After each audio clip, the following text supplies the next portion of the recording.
Allahumma ajurni fi musibati wa khluf li khairam minha. Ya Allah, beri saya pahala dalam musibah ini dan beri saya ganti yang lebih baik darinya. Kan doa move on banget tuh. Beri saya ganti yang lebih baik darinya. Jadi begitu ada masalah, oh berarti mau dikasih yang lebih baik. Kan gitu kan? Gampang move on mah, menghilangkan hazan. Kalau diputusin, ya udah berarti akan nyambung lagi dengan yang lebih baik. Siapa yang lebih baik? Yang mau menjadi pasangan kita secara halal, yang diakadkan dengan baiat cinta, saya terima nikahnya. Itu namanya baiat cinta. Hashtag. Assalamualaikum warahmatullahi wabarakatuh. Alhamdulillahirabbil alamin wassalatu wassalamu ala asyrafil anbiya'i wal mursalin wa ala alihi wa sahbihi ajmain amma ba'. Teman-teman yang dirahmati Allah Subhanahu wa taala, eh, puji syukur kepada Allah atas nikmat kemerdekaan yang diberikan kepada kita. Ini yang udah keberapa? 71 Hijriah. Udah 71 tahun. Alhamdulillah. Udah berganti mungkin satu generasi ya. Yaitu generasi yang sempat menyaksikan proklamasi dengan generasi yang menonton proklamasi. Generasi yang dulu berjuang dengan generasi yang harusnya menjaga perjuangan mereka. Dan kita pada malam ini akan bicara tentang makna kemerdekaan, tentunya dilihat dari angle kekitaan lah ya. Kekitaan teh maksudnya Al-Quran, Sunnah gitu, itu mah kekitaan. Tapi dari kemasan anak muda, kita coba lihat apa sih makna kemerdekaan menurut kekitaan yang ada di Al-Quran, yang ada di Sunnah. Sebelum kita masuk ke materi itu, coba teman-teman buka Al-Quran dulu, surat Al-Baqarah. Ini punten saya nggak sempat ganti baju ya, habis nyari diskon Ripkel di PVJ. Coba buka surat Al-Baqarah surat Al-Baqarah itu surat keberapa? Lancar Ayat 257. Surat Al-Baqarah ayat 257.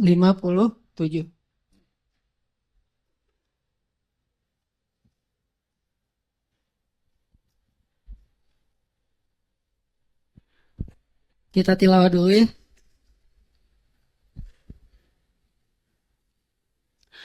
A'udzu billahi minasy syaithanir rajim.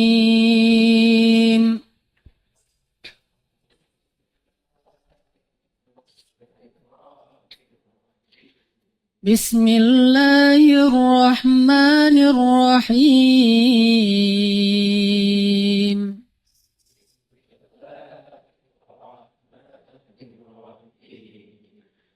الله ولي الذين آمنوا يخرجهم من الظلمات إلى النور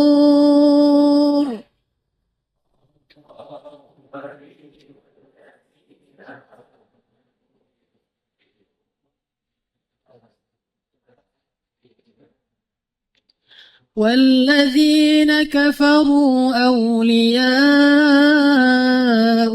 الطاغوت يخرجونهم من النور إلى الظلمات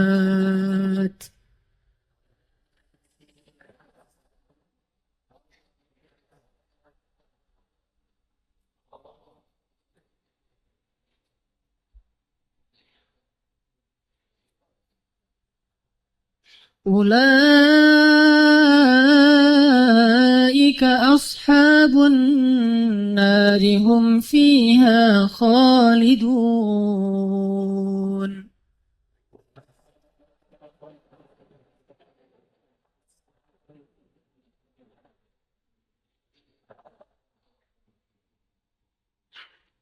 Allah adalah pelindung bagi orang-orang yang beriman. Dia mengeluarkan mereka dari kegelapan-kegelapan kepada cahaya. Sedangkan orang-orang kafir, pelindung-pelindung mereka adalah Taghut, yang mengeluarkan mereka dari cahaya justru kepada kegelapan-kegelapan. Mereka itulah para penghuni api neraka. Mereka di dalamnya kekal selama-lamanya. Shadaqallahul Azim. Sebelum saya bahas tentang makna kemerdekaan menurut kekitaan, ada sedikit catatan yang pengen kita garis bawahi di dalam ayat 257 tentang makna Taghut. Saya pernah ngeposting di Instagram ketika ada acara jalan-jalan ke Belitung, kemudian kita sempat kunjungin SD replika Muhammadiyah, kan di depannya ada tiang bendera tuh. Terus kita hormat bendera gitu, nyanyi lagu Indonesia Raya. Ada yang komen, ini Taghut, ini syirik gitu. Sebenarnya apa sih makna Taghut menurut arti yang ada di dalam Islam, Al-Quran dan Sunnah? Apakah kalau kita upacara bendera itu disebut Taghut? Kalau gitu orang Indonesia hari ini pada nge-Taghut bareng nih. Karena menghormati bendera merah putih, mengadakan upacara bendera, nyanyi lagu Indonesia Raya. Berarti kalau makna Taghut adalah menghormati bendera, maka hari ini tanggal 17 Agustus adalah hari Taghut atunya. Nauzubillahi min dzalik. Hari Taghut nasional cenah.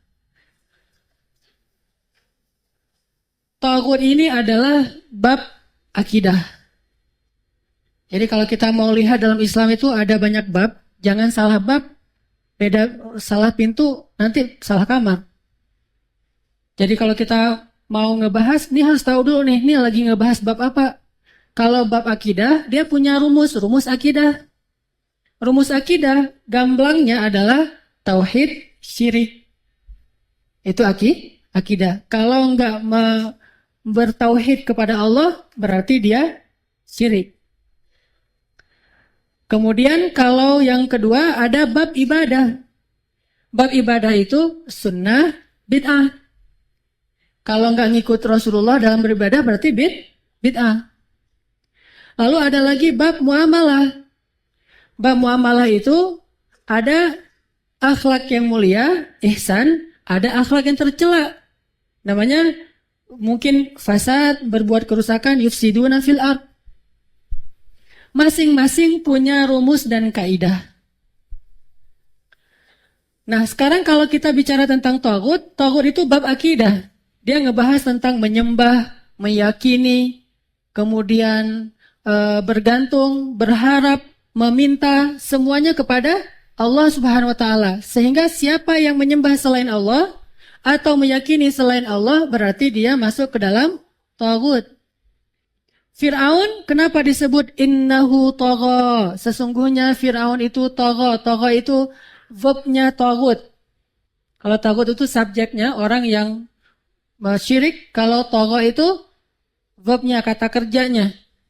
Innahu tagha, sesungguhnya Fir'aun itu Taghut. Kenapa? Karena dia mengatakan ana rabbukumul a'la. Saya itu Tuhan kalian yang paling tinggi. Makanya Fir'aun disebut dengan Taghut. Maka Taghut ini adalah babnya akidah. Sekarang kita tanya, upacara bendera babnya bab apa?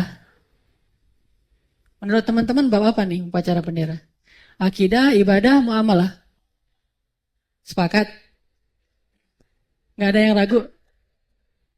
Ibadah apa muamalah? Ibadah. Muamalah kan? Apakah kita meyakini bendera lah yang menciptakan kita? Apakah dengan menghormati bendera artinya kita sedang tunduk kepada bendera untuk sami'na wa ta'na? Tidak sama sekali. Bukan bab yakin kepada bendera, bab muamalah. Muamalah ini yang paling luas babnya dalam agama. Akidah itu paling sempit, ibadah itu sedang, muamalah itu paling luas. Sehingga rumusnya, kalau akidah dan ibadah harus ada perintah. Kalau nggak ada perintah nggak boleh. Jadi kalau ibadah nanyanya nih, ada ayatnya nggak nih? Ada hadisnya nggak nih? Ada perintahnya nggak nih? Kalau akidah dan ibadah. Tapi kalau muamalah jangan tanya ada perintah atau ada ayatnya. Ada larangannya enggak? Gitu kalau pertanyaan muamalah teh. Ada larangan enggak kita misalnya pakai baju ini? Ada larangan enggak kalau kita berteman dengan si fulan? Ada larangan enggak kalau kita jualan barang ini? Ada larangan, ada larangan. Itu pertanyaannya, bukan ada perintah. Kalau dalam bab muamalah. Dan ini disepakati oleh semua ulama. Silakan teman-teman tanya ke Salafi, Ikhwan, Jamaah Islamiyah, Jamaah Tabligh, apapun organisasi dakwah atau mazahib, Maliki, Syafi'i, Hanabilah atau Hanafiyah, NU, Muhammadiyah, Persis dan seterusnya, sama semuanya. Yang namanya muamalah bukan tanya apa perintahnya, apa dalilnya, tapi ada nggak larangannya. Jadi kalau nggak ada larangannya berarti boleh. Kalau akidah dan ibadah, kalau nggak ada perintahnya, nggak boleh. Nggak boleh bilang, apa salahnya sih? Kalau ibadah nggak bisa bilang gitu. Yang penting kan nggak salah, tapi ada nggak perintahnya? Nggak boleh kalau nggak ada perintah. Bab ibadah. Tapi kalau bab muamalah, boleh bilang, apa salahnya sih? Ada larangannya nggak sih? Kalau nggak ada larangan secara khusus, ada larangan secara nilai nggak? Sehingga baru dikatakan boleh dan tidak. Nah ternyata upacara bendera itu bukan bab akidah, tapi babnya muamalah. Nasionalisme itu muamalah. Cinta tanah air itu muamalah. Simbol persatuan, yaitu dengan bendera bahwa kita masih berdaulat, itu muamalah. Walaupun bendera kita itu udah paten, merah dan putih dan gak boleh dibalik, putih dan merah. Tapi dulu bendera merah putih itu tidak sengaja dibuat khusus untuk bendera, tapi dijahit oleh istri presiden dari kain yang ada di rumahnya, jadilah bendera. Sama kayak di zaman Rasul. Baju jubahnya Aisyah jadi bendera kaum muslimin, jubah hitam, abaya. Dan itu penting, saking pentingnya bendera sampai 3 orang syahid gara-gara bendera kan. Pertama, Zaid bin Harisah megang bendera kaum muslimin dalam perang melawan Romawi. Begitu benderanya mau jatuh karena dia udah terbunuh, diambil oleh Ja'far bin Abi Thalib. Terpotong tangan kanannya, dipegang dengan tangan kiri, kepotong lagi dipegang dengan lengannya, akhirnya dia dibunuh, diambil oleh Ibnu Rawahah. Ibnu Rawahah juga terbunuh, akhirnya diambil oleh Khalid bin Walid. Baru Khalid waktu itu naik daun. Dan selamat kaum muslimin di tangan Khalid dengan seizin Allah. Artinya bendera di situ bukan, oh berarti Zaid menyembah bendera. Rela mati demi bendera. Kan rela mati demi bendera itu mah. Sampai Nabi berpesan, kalau bendera ini, kalau Khalid terbunuh, maka bendera ini diserahkan kepada Ja'far. Kalau Ja'far terbunuh, maka bendera ini diserahkan kepada Ibnu Rawahah. Cuma Nabi nggak nyebut Khalid, hanya menyebut 3 itu. Zaid, Ja'far, Ibnu Rawahah. Apakah mereka rela mati demi bendera? Tidak. Mereka rela mati demi simbol kedaulatan. Bahwa kaum muslimin masih kuat, masih eksis, masih ada. Pasukan kita belum kalah. Dan simbolnya bendera. Walaupun dulu tidak baku benderanya. Nggak harus warna yang satu. Dan tidak harus bertuliskan kalimat tertentu. Dan kelak suatu saat nanti, Nabi juga menyampaikan satu berita yang berhubungan dengan bendera. Contohnya berita apa? Akan datang nanti di akhir zaman pasukan dengan bendera hitam. Kan gitu ya? Cuman kita nggak boleh mengkhususkan bahwa bendera hitam yang dimaksud itu ISIS, nggak boleh. Itu namanya ta'yin. Jadi kalau ada ustadz menyampaikan, oh yang disebut dengan Ta'ifah Mansurah, kelompok yang ditolong itu adalah ini, kemudian yang disebut dengan Khawarij adalah itu, kemudian yang dikenal dengan Imam Mahdi adalah sekarang udah lahir namanya Muhammad bin Abdullah, ini salah dalam kaidah fikih, nggak boleh mentakyin. Mentakyin itu menetapkan itulah yang dimaksud, nggak boleh. Tapi membahas hadisnya harus, supaya kita mengambil pelajaran. Cuma mentakyin, menobatkan seseorang satu kelompok sebagai maksud dari hadis, itu namanya takyin, dan itu nggak boleh. Karena kalau kita takyin, berarti kita sama dengan menetapkan benar dan salah, padahal ini masih mutasyabihat, masih diperdebatkan oleh para ulama. Bayangin misalnya gini, katanya Imam Mahdi udah ada di Sulawesi. Namanya Al-Mahdi. Padahal nama asli Imam Mahdi Muhammad bin Abdullah. Tapi di Sulawesi ada anak namanya Al-Mahdi. Terus di Kalimantan juga ada anak lahir. Atau di Israel juga ada anak lahir matanya satu. Itu Dajjal. Ini namanya mentakyin. Sehingga kalau udah ditetapkan, oh ternyata yang di negara fulan ada anak lahir matanya sebelah, yang satu lagi buta, dia adalah Dajjal. Maka tugas kita sekarang ngapain? Bunuhlah Dajjal itu kan ya. Kalau kita bisa. Ternyata bisa terbunuh anak ini, berarti dia bukan Dajjal. Karena Dajjal itu nggak bisa dibunuh kecuali oleh satu orang saja. yaitu Nabi Isa. Salah bunuh deh. Gara-gara dia lahir cacat, kebunuh. Ketuduh sebagai dajjal. Itu namanya menobatkan, mentakyin dan gak boleh. Tapi pentingnya hubungannya dengan pembahasan kita apa? Nabi menyampaikan bahwa nanti akan ada kelompok yang membela agama Allah dan mereka pakai bendera. Salah satu ciri mereka itu bendera. Ini menunjukkan bahwa bendera dalam Islam itu bukan sesuatu yang taghut. Itu simbol di setiap zaman. Bahkan di setiap negara ada benderanya masing-masing sebagai simbol kedaulatan atau pasukan atau kekuatan.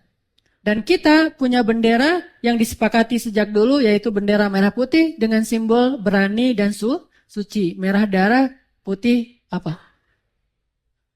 Tulang ya. Jadi teringat cerita yang kemarin lomba hitam-hitaman ayah. Bagi yang ikut tarbiyah mungkin ngerti. Ternyata ada tulang yang warnanya hitam. Jadi berani dan suci. Dan ketika kita melakukan upacara bendera dengan berbagai macam gerakan, itu bentuk seremonial resminya kita melakukan sebuah semacam kayak ikrar gitu. Bahwa kita akan tetap menjaga kesatuan bangsa kita, kesatuan Republik Indonesia dengan darah kita dan kesucian niat kita. Hanya simbol dan itu maksudnya muamalah, tidak ada larangan dalam agama. Kecuali kita meyakini bendera itu adalah benda yang suci, lebih suci daripada Al-Quran. Sehingga saking sucinya, kalau kita menyentuh bendera itu diusap di wajah kita bisa ngilangin jerawat. Ini berarti taghut. Udah masuk ke bab keyakinan. Tapi kalau sekedar menjadikan itu sebagai simbol, kita menghormatinya sebagai simbol penghormatan terhadap nasionalisme kedaulatan bangsa, maka itu maksudnya muamalah, bukan taghut. Ini yang sedikit perlu kita garis bawahi supaya tidak terlalu gampang mengeluarkan fatwa taghut. Beda ngomong salah dikit taghut dan segala macam. Sehingga kalau udah main taghut berarti kafir dan kafir berarti halal darahnya. Kalau halal darahnya boleh dibunuh na'udzubillahi min dzalik. Maka bolehlah kita saling bunuh-membunuh nih. Na'udzubillahi min dzalik. Gak kayak gitu pemahaman taghut. Oke, itu sekedar satu hal yang penting untuk kita garis bawahi di ayat ini supaya nanti kalau ada yang mengatakan makna taghut itu adalah menyembah atau menghormati bendera, maka kita sudah punya argumen. Baik teman-teman, di dalam ayat 257 Allah menjelaskan tentang makna kemerdekaan dalam bahasa mengeluarkan. Free, bebas. Makhraj itu dalam bahasa Arab kan yukhrij itu dari kata kharaja yakhruju, khurujan, akhraja yukhriju, ikhrajan, kemudian makhrajan dan segala macam. Ini kan perubahan grammar ya. Intinya makhraj, pernah dengar istilah makharijul huruf? Kalau yang belajar tajwid atau tahsin, makharijul huruf itu tempat keluar hurufnya. Gimana kita mengeluarkan bunyi huruf. Makhraj dalam bahasa Arab secara definisi bahasa adalah suatu tempat yang sempit. Jadi kita sedang berada di tempat yang sempit banget sampai bernafas juga susah, saking gak bisa ngapa-ngapain. Tiba-tiba kita keluar berada di tanah yang lapang, menghirup udara yang segar, itu namanya makhraja. Wa may yattaqillaha yaj'al lahu makhraja. Siapa yang bertakwa kepada Allah, Allah jadikan baginya makhraja. Makhraja itu jalan keluar yang lapang, free dari semua himpitan. Dan itu makna kemerdekaan yang saya pahami yang ada di Al-Quran. Dan ini inti dari risalah misi Nabi SAW diutus ke muka bumi. Yukhrijuhum minadh-dhulumati ilan nur. Tugas seorang nabi kemudian menjadi pewarisnya adalah para ulama. Tugas para dai adalah mengeluarkan manusia, membebaskan manusia dari zulumat, dari semua kegelapan kepada nur. Bayangin di sini ada detailnya bahasa Al-Quran. Zulumat menggunakan plural, jamak. Nur menggunakan tunggal, cuma satu. Yukhrijuhum minadh-dhulumat, dari berbagai macam kegelapan menuju nur, cuma satu cahaya. Dan cahaya itu adalah Allah Subhanahu wa taala. Maksudnya syariat Allah Subhanahu wa taala. Tidak ada yang lain. Maka kemerdekaan dalam pemaknaan Al-Quran adalah ketika kita bisa meninggalkan zulumat, hijrah dari berbagai macam zulumat, dan kembali kepada fitrah manusia yang taat kepada Allah Subhanahu wa taala yang diistilahkan dengan nur. Nurun ala nurin. Cahaya di atas cahaya. Ini makna umum dari kemerdekaan adalah keluar dari kegelapan.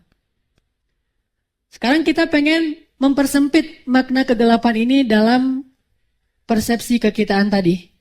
Kegelapan kan luas banget nih. Kegelapan akidah, kegelapan ibadah, kegelapan akhlak. Kegelapan lah ya, atau diistilahkan dengan masa jahiliyah, masa kegelapan.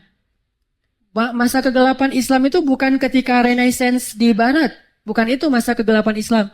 Justru Renaissance Barat itu terilhami dari masa keemasannya Islam di Irak pada masa Harun al-Rashid. Jadi masa kegelapan itu dalam Islam itu bukan ketika kita miskin, ketika kita dalam keadaan tidak punya teknologi yang canggih. Bukan itu masa kegelapan. Justru masa kegelapan kita itu adalah ketika jahiliyatul aqidah, wa jahiliyatul ibadah, wa jahiliyatul khuluq. Jahiliyah dalam keyakinan, jahiliyah dalam pengabdian, dan jahiliyah dalam moral. Ini menurut Al-Quran ayat 257 Al-Baqarah. Coba kita lihat angle yang lebih spesifik kepada anak muda. Apa sih makna merdeka untuk anak muda? Islam terutama. Saya coba angkat satu hadis saja ya, tentang makna merdeka menurut Rasulullah untuk anak muda nih yang cocok. Hadisnya berbentuk doa. Jadi Nabi berdoa, pengen terbebas dari ini. Ini berarti merdeka nih. Apa doa Nabi? Yang pertama, Allahumma inni a'udzubika minal hammi wal hazan, wa minal ajzi wal kasal, wa minal jubni wal bukhl, wa min ghalabatid dain wa qahrir rijal. 8 makna kemerdekaan. Silakan dicatat. 8 makna kemerdekaan menurut hadis Rasulullah SAW. 1. Allahumma inni a'udzubika minal ham. Ya Allah, aku berlindung kepadamu dari galau. Ternyata anak muda yang merdeka itu nggak gampang galau. Kalau kita mau memaknai kemerdekaan bebas gitu, nggak terkungkung, nggak terikat dengan sesuatu yang membuat kita jadi tidak nyaman.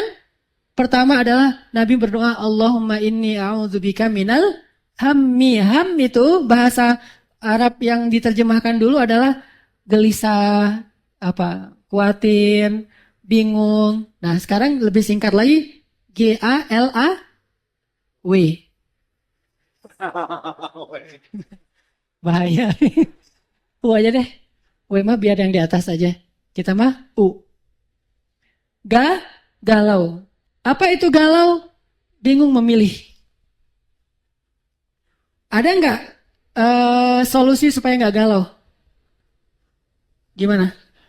Salat galau. Apa itu salat galau? Salat istikharah.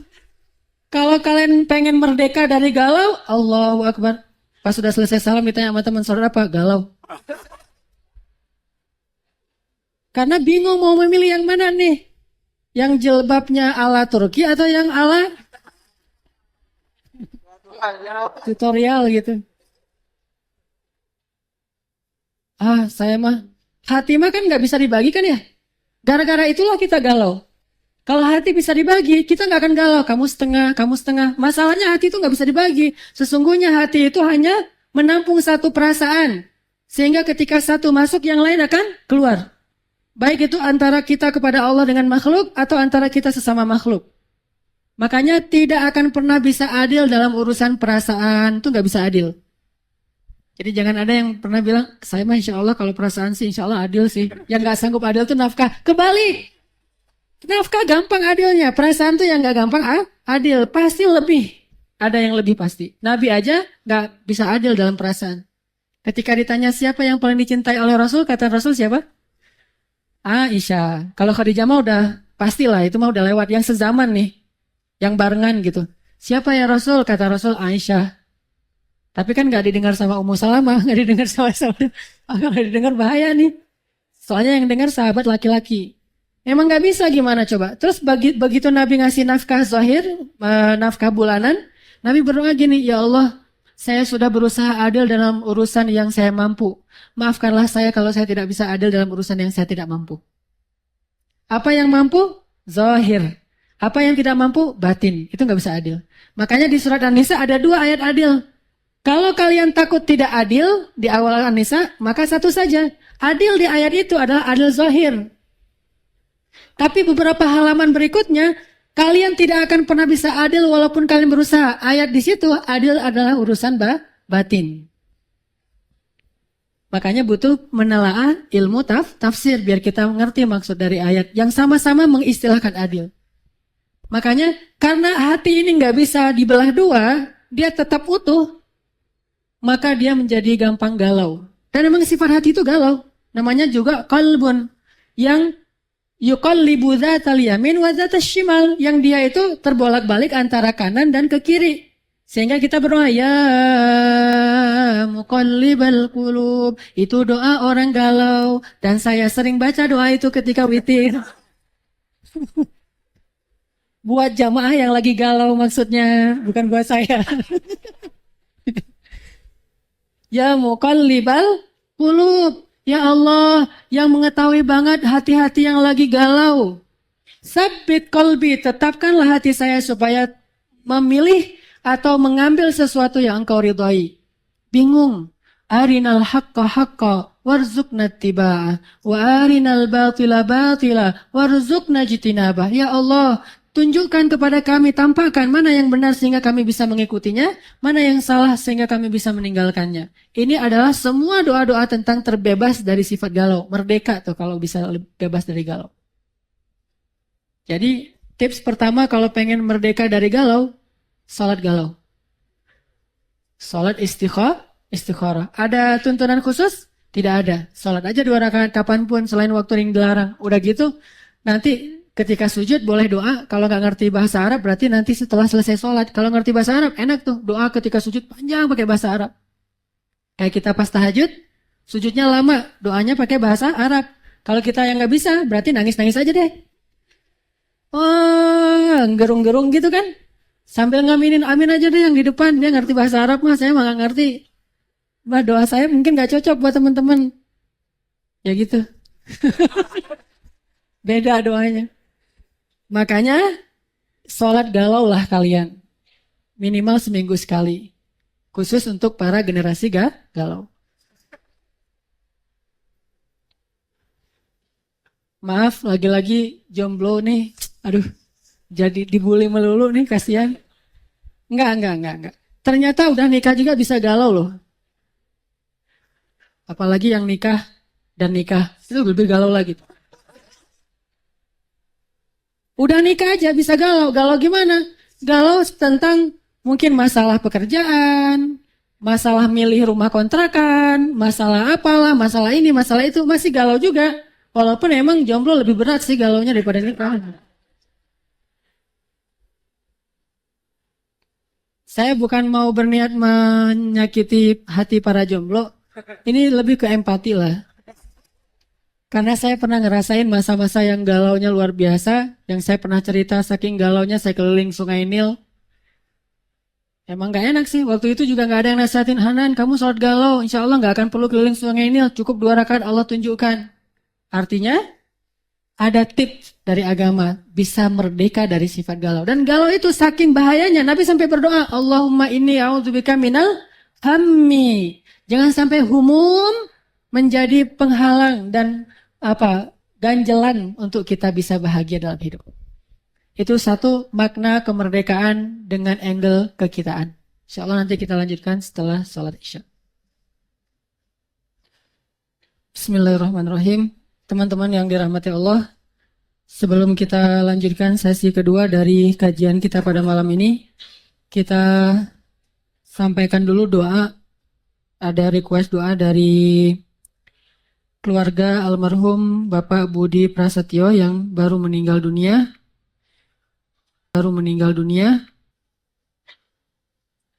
Kemudian kepada istri salah satu di antara teman kita yaitu Diki Budiawan yang sedang dalam proses bersalin. Mudah-mudahan Allah Subhanahu wa taala menerima jiwa-jiwa yang kembali kepadanya dalam keadaan iman, mengampuni dosa-dosanya, mengangkat derajatnya dan melapangkan kuburnya. Bagi yang sedang diuji dengan sakit atau ada sedikit musibah, mudah-mudahan Allah mengangkat musibahnya sembari menggugurkan dosa-dosanya dan juga meninggikan derajatnya. Bismillahirrahmanirrahim. Rabbana atina min ladunka rahmah wa hayyi' lana min amrina rasyada waj'al lana min kulli dhiqin makhraja wa min kulli hammin faraja wa min kulli usri yusra. Amin ya rabbal alamin. Doa yang barusan itu juga doa untuk galau ya. By the way. By the way, Basway. Ada kalimat ham kan di situ ya? Ada di surat Al-Kahfi. Rabbana atina min ladunka rahmah wa hayyi' lana min amrina rasyada. Ya Allah, siapkanlah untuk kami atau tunjukkanlah kepada kami mana nih jalan keluar dari suatu masalah. Ajarkan kami bagaimana bertindak yang baik. Jadi dalam keadaan galau kayak gitu doanya. Dan ditambah lagi waj'al min kulli dhiqin makhraja, dari setiap kesempitan ada kelapangan. Wa min kulli hammin faraja, dari kegalauan ada jalan keluar. Wa min kulli usrin yusra, dari kesulitan ada kemudahan. Nanti bisa ditulis, kalau yang dapat silahkan nanti di-share lewat sosial media supaya menjadi amal jariah ilmu yang bermanfaat. Allahumma Rabbana atina min ladunka rahmah wa hayyi' lana min amrina rasyada waj'al lana min kulli dhiqin makhraja wa min kulli hammin faraja wa min kulli usrin yusra.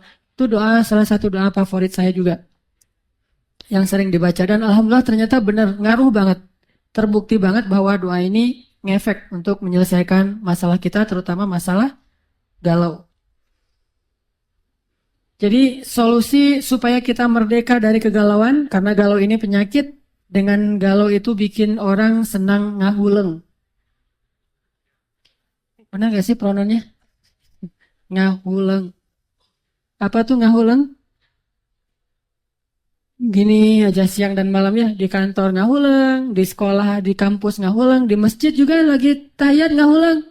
Lihat, nggak selesai-selesai gininya nih, terus aja. Orang udah sholat sunnah qobliyah, ba'diyah, dia masih aja kayak gitu. Atau sujudnya kelamaan. Begitu imam sholat tahajud sujudnya lama, sekalian ngahuleng. Yang di belakang teh mikirin nih gimana nih besok nih, datang jam berapa, terus bawa apa, beli bunga di mana, dan seterusnya gitu-gitu ya. Masih ada tren kasih bunga sekarang? Ada, tapi bunganya itu dalam bentuk capture, tinggal dikirimin. Nggak setulus yang dulu. Dulu kanvas bunga gitu ya. Kalau sekarang mah kanvas bunganya di memory card. Oke, jadi orang kalau dilanda galau, hidupnya pasti nggak akan nyaman. Makan nggak enak, tidur nggak nyenyak, apalagi. Ya gitu deh, saya nggak pintar berpantun. Pokoknya gitu. Orang kalau misalnya dilanda galau, hidupnya nggak nyaman. Sehingga Nabi paling anti galau. Ini boleh jadi hashtag nih. Doa anti galau. Doa hashtag anti galau. Apa doa anti galau? Allahumma inni a'udzubika minal hammi, dari galau. Karena galau itu nggak sehat. Kedua, bebas dari minal hammi wal hazan, bebas dari hazan. Apa itu hazan? Hazan itu sedih karena mikirin sesuatu yang hilang dari kita. Atau yang kita nggak dapetin. Itu hazan. Kalau bahasa kekitaan, hazan itu nggak bisa move on. Jadi generasi merdeka, anak muda yang merdeka itu move on. Udah nggak usah terlalu terhalang oleh masa lalu. Masa lalu mah itu hanyalah cuplikan dalam hidup kita. Mungkin mendewasakan kita, menjadikan kita lebih bijaksana, atau sekedar kenangan, dan gak usah dilihat-lihat lagi lembaran masa lalu teh.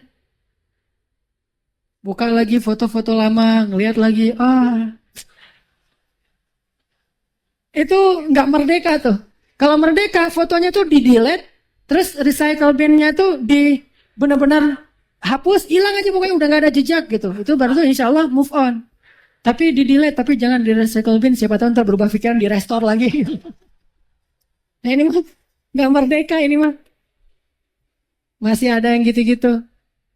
Atau disimpannya pakai apa folder, banyak foldernya.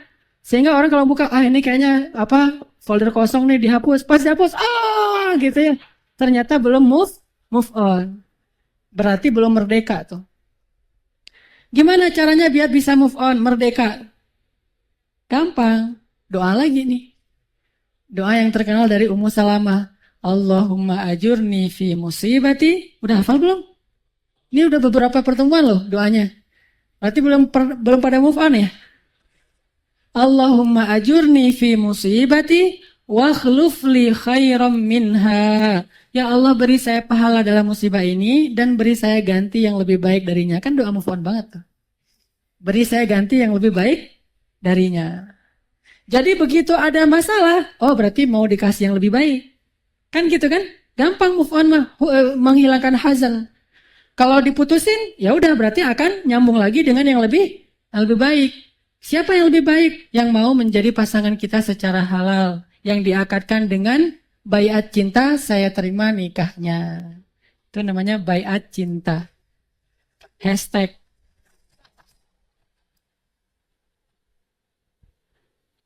Nih kita bikin hashtag baiat cinta, ayo kita meramaikan baiat cinta. Siapa yang udah berbaiat cinta masuk ke hashtag itu fotonya gitu. Saya udah berbaiat cinta, hashtag masuk. Jadi ada beberapa nama atau berapa postingan, berarti udah berbaiat cintanya. Kalau yang belum berbaiat cinta, itu nggak ada komitmen, nggak ada kesetiaan, itu gombal. Harus dibaiatkan dulu. Dan baiatnya itu salaman dengan calon mertua dan mengatakan, saya terima nikahnya. Boleh dia hafal, boleh dibaca. Salah sekali, ulang lagi, nggak masalah. Tak apalah. Doa aja tuh, begitu ada masalah biar bisa move on. Allahumma ajurni fi musibati wa akhluf li khairan minha. Dan yakinlah Allah pasti akan ganti yang lebih baik. Pasti, 100% gak ada keraguan, pasti diganti kalau kita doanya kayak gini dan tulus karena Allah SWT. Terus kenapa harus sedih? Kalau sedihnya sedih manusiawi, kehilangan memang orang yang layak kita sedihkan, kayak hilang meninggalnya orang yang kita cintai, pasangan kita, anak kita. Rasulullah juga sedih. Tapi tetap move on kan? Nabi punya anak laki-laki tiga-tiganya meninggal, move on gak? Move on. Kalau gak move on, gimana dakwah ini bisa tersebar? Salah satu bentuk move onnya Rasulullah itu diilhamkan oleh ayat. Begitu beliau kehilangan anaknya, Allah turunkan ayat. Inna a'tainakal kautsar. Itu ayat move on tuh. Karena Allah ngasih yang lebih banyak lagi setelah kehilangan. Tidaklah Allah mengambil sesuatu kecuali Allah akan menggantikan dengan yang lebih baik untuk hamba yang ridho. Makanya doa hazan biar bisa move on adalah Allahumma ajurni fi musibati wa akhlif li khairan minha. Ini salah satu kasus. Tapi hazan bukan cuma move on. Bisa juga ngerasa sedih terhadap sesuatu yang paling kita sayangi. Karena musibah. Misalnya cewek-cewek pada pakai tas Hermes ya. Wah, ini belinya di luar negeri pas ke Singapura, di Changi belinya gitu misalnya. Harganya pas lagi diskon lagi. Beli diskon, tapi rasanya tuh bangganya luar biasa ya, diskon 70%. Kayak sekarang ada tuh di salah satu mall, diskon Ripple Quicksilver sampai 80%. Tadi saya ngeliat, waduh sayang nih, aduh Latif udah mau ngaji nih, ini gimana nih? Galau. Jadi pas tasnya itu udah beli lagi disayang-sayang di eman-eman, pakai sekali-kali doang, cuma ditaruh di lemari. Udah beli mahal-mahal, naruh di lemari. Cuma dipakai kalau banyak sama teman-teman yang benar-benar pakai barang-barang branded, jalan yang ke tempat-tempat khusus, ke mall gitu. Ternyata tasnya misalnya nih rusak gitu, atau kotor, atau kena cat, atau apalah. Hazan gak tuh? Wah, rasa sedih yang luar biasa, kehilangan yang luar biasa. Apalagi kalau sampai gak usah kayak gitu. Tasnya sama aja sama teman kita. Galau gak sih? Udah beli mahal-mahal, ternyata sama lagi, makanya bareng lagi tuh. Pas ketemu, sama. Saya kadang-kadang pakai baju aja sama. Aduh, ini sama-sama pakai Keepers of the Dean. Jadi agak-agak gimana gitu. Karena sama-sama pakai baju yang dengan satu brand, dengan satu model. Jadi berasa agak-agak kurang keren gitu. Kan orang keren tuh penting ya. Saking pentingnya keren, habis-habisan buat keren. Udah habis-habisan ternyata malah makin gak keren. Kayak orang operasi ini, operasi itu, segala macam, ternyata malah jadi bahaya. Nah gitu juga dengan tas. Udah beli mahal-mahal, gaya-gayaan, pas pakai, ada yang sama. Langsung ambil lorong jalan yang lain biar gak kelihatan. Standar jadi pasaran gitu. Hazan gak? Nah, ketika kita kehilangan sesuatu yang paling kita cintai, barang, orang, sesuatu yang apapun itu, yang paling kita cintai, maka muncullah sifat hazan dalam diri kita. Gak rela gitu kehilangan sesuatu itu. Baik kehilangan karena kecurangan orang lain, kezaliman, diambil, dicopet, dirampok, atau karena musibah. Kalau orang yang benar-benar hatinya udah merdeka, dunia itu cuma di genggaman, bukan di hati. Ini merdeka berarti. Nggak ada hazan tuh. Biasa aja. Nabi dikasih baju gamis. Gamis itu berarti bukan jubah ya. Kalau jubah itu hullah. Kalau ini gamis. Gamis itu dalam bahasa kita baju biasa kayak kita pakai. Baju kemeja. Warna merah bagus. Oleh Raja Khurasan. Orang kafir. Tapi raja ngasih hadiah baju merah ke Rasulullah. Pas dipakai sama Nabi kayak cocok bagus nih kalau dipakai sama Rasul. Tapi Rasulullah nggak pernah pakai baju itu dengan hati. Pakai baju mah di tubuh doang, nggak masuk ke hati, nggak baper intinya. Udah gitu lagi jalan tiba-tiba ada sahabat miskin ngelihat baju Nabi kayaknya baru nih. Bilang, ya Rasulullah bagus banget tuh bajunya. Boleh nggak untuk saya? Rasulullah langsung tersenyum dan membukakan kasih ke dia. Ini namanya hatinya free dari hubbud dunia. Itu baru namanya generasi merdeka. Kalau misalnya dia ngerasa berat, jangankan untuk ngasih, kehilangan aja yang udah terlanjur, nggak mungkin lagi kita dapetin aja masih berat, berarti hatinya belum merdeka. Gimana caranya tadi? Wakhluf li khairam minha, beri saya ganti yang lebih baik. Wa may yuqridullaha qardan hasanan yudha'af lahu. Siapa yang akan ngasih kepada Allah suatu pinjaman yang baik, Allah ganti dengan yang lebih baik di sisi Allah. Udah gak usah khawatir. Tenang aja. Kalau kehilangan sesuatu, ntar Allah ganti yang lebih baik. Libatin Allah aja. Libatin Allah pasti tenang. Memang ada sedikit rasa sedih, tapi gak separah kalau orang ya benar-benar di hatinya itu ada dunia. Makanya gak boleh sama sekali hati kita itu cinta dunia itu gak boleh. Kalau kita gak dapat sesuatu itu gak boleh ada muncul rasa sedih. Biasa aja. Kalau dapat gak menjadi bangga diri, kalau gak dapat gak menjadi sedih hati. Karena dunia itu cuma di genggaman, bukan di dalam hati. Seperti yang teman-teman sebagian mungkin udah dengar, kata Imam Hasan Al-Basri, cinta dunia kita di dalam hati itu, dunia dan akhirat seperti timur dan barat. Kita di tengah-tengah nih. Dunia di timur, akhirat di barat misalnya. Tidaklah kita condong ke salah satu arah itu, kecuali kita menjauh dari arah yang lain. Gak mungkin kita condong kedua-duanya itu gak mungkin. Kalau kita mendekat ke timur, pasti kita menjauh dari yang barat. Atau sebaliknya kalau kita condong ke barat, pasti kita mulai berjarak dengan timur. Itulah hati manusia. Jadi kalau kita hatinya condong kepada akhirat, pasti dunia mah nggak terlalu ngaruh-ngaruh amat. Memang sedih tapi nggak banget gitu. Biasa aja, wajar gitu. Kalau sampai dunia itu buat kita sedih, galau, khawatir, terus terganggu, berarti kita belum merdeka. Urusan dunia aja buat kita sibuk, hati kita jadi ke bawah-bawah, kasihan tuh hidupnya terlalu ngebaper dengan dunia. Dunia mah dinikmatin aja, enjoy aja lah, nggak usah terlalu baper. Jangan dilibatin hatinya. Hati kita condongnya ke langit, tapi kaki kita menginjak di bumi. Tangan kita megang cangkol, tapi hatinya bertawakal. Tawakal maksudnya. Biar pas gitu ya. Tawakal. Ini kata-kata baru nih. Itu minal hazan. A'udzubika minal hammi wal hazan. Jadi jangan terlalu mikirin sesuatu yang udah lewat lah. Apalagi kita alhamdulillah udah dikasih anugerah bidadari di rumah kita. Berwujud manusia. dan dia setia sama kita gitu kan, maka nggak usah mikirin lagi pas reunian, udah nggak usah reunian sambil membawa masa lalu. Udah aja reunian silaturahim. Dan benar-benar silaturahim. Jangan pulang dari reunian udah beda. Pas berangkat reunian sih silaturahim, pulang reunian melanjutkan ukhuwah. Saudaraan yang lama. Modus. Wa man kanat hijratuhu lidunya yusibuha aw imra'atin yankihuha fahijratuhu ila ma hajara ilaih. Kalau kayak gitu tidak ada lagi harga atau nilai dari amal soleh kita. Kan suka ada orang kayak gitu. Apalagi kadang-kadang kita suka ngepoin Instagram yang lalu. Nyari-nyari di search gitu.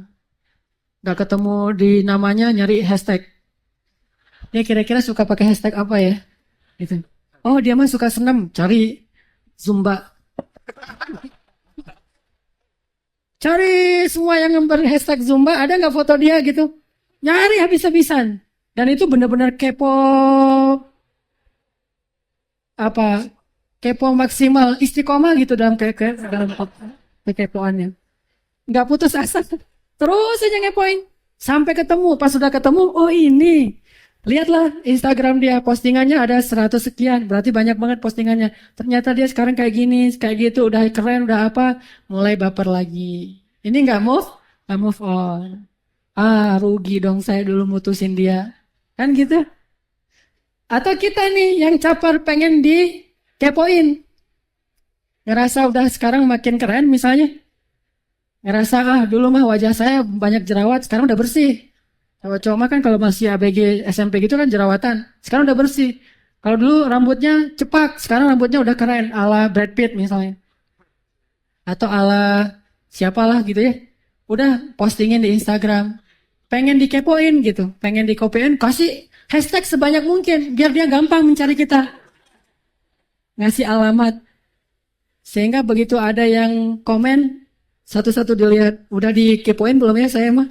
Nge-like, dilihat yang siapa yang nge-like aja, followers baru siapa aja, terus saya nunggu dikepoin sama yang lain. Kenapa? Karena nggak bisa pindah dari masa lalu, nggak move on, masih hazan. Udahlah, udah takdir Allah, qadar Allah, masya'akan wa man lam yasha' lam yakun. Emang kayak gitu takdir Allah. Udah aja pindah ke masa depan dan kita coba memperbaiki diri kita. Termasuk dosa, kebiasaan buruk kita tinggalkan. Ini namanya hazan. Jadi tipsnya adalah doa. Ketiga, wa'udzubika minal ajz. Apa itu ajz? Ringkih, nggak energik, nggak sehat gitu. Orangnya itu jarang olahraga. Itu ajz. Wa'udzubika minal ajz. Jalan dikit, masuk angin misalnya. Olahraga dikit, nyari sugi, mana sugi yang minta dipijitin gitu. Atau pakai koyo apalah gitu-gitu. Main main futsal langsung terkilir. Baru berenang, baru masuk ke air, salah urat. Ini ringkih. Kenapa gampang kayak gitu? Karena ajiz. Bukankah Nabi mengatakan mukmin yang kuat lebih disukai Allah daripada mukmin yang lemah? Kuat lemah di dalam hadis itu lebih identik kepada fisik, walaupun itu bukan segalanya, tapi sesuatu yang cukup penting juga. Makanya olahraga. Berarti merdekanya anak muda itu adalah dia punya hobi olahraga. Bebas apapun, mau parkour, mau MMA lah, mau BMX, mau skate, mau apa, terserah lah. Mau di darat, mau di air, mau di gunung, mau di udara, pokoknya olahraga. Yang yang mengeluarkan keringat. Insya Allah kita jadi bugar. Dan Rasulullah SAW itu orang yang bugar. Istrinya juga bugar. Terbukti dalam kisah ketika Rasulullah pulang dari satu peperangan, lomba lari sama Aisyah kan? Kata Rasul kepada sahabat, kalian duluan ya, tinggalkan kami berdua. Lagi pengen berduaan nih, pengen pacaran. Pergi nih, sahabat-sahabat Nabi, ngerti lah ya. Udah gitu, Aisyah, gitu. Apa? Gitu. Godain sama Rasulullah. Lomba lari yuk. Kalau kita sekarang lomba lari, udah ini lomba lari gitu. Enggak, itu mah masih muda, lomba lari. Dan Rasulullah tahu nggak berapa usianya waktu itu? Pasti di atas 50 tahun. Karena itu di Madinah, dan di Madinah itu berarti udah 13 tahun berdakwah. Di Mekah, usia Nabi dapat wahyu itu 40 tahun, berarti tambah 13, 53. Berarti di atas 53 tahun. Lomba lari sama anak usia belasan tahun. Berarti Nabi itu orangnya bugar, kuat gitu. Dan pemberani. Lomba lari yuk gitu, kita kejar sahabat yuk. Hayu, siapa takut gitu kata Aisyah. Lomba lari nih, bayangin cewek cowok lomba lari padang pasir. Kan itu desert slalom lah ya. Jadi ada suasana padang pasir dengan desertnya, dengan sunset. Mungkin waktu itu lagi sunset kali ya. Jadi menikmati sunset.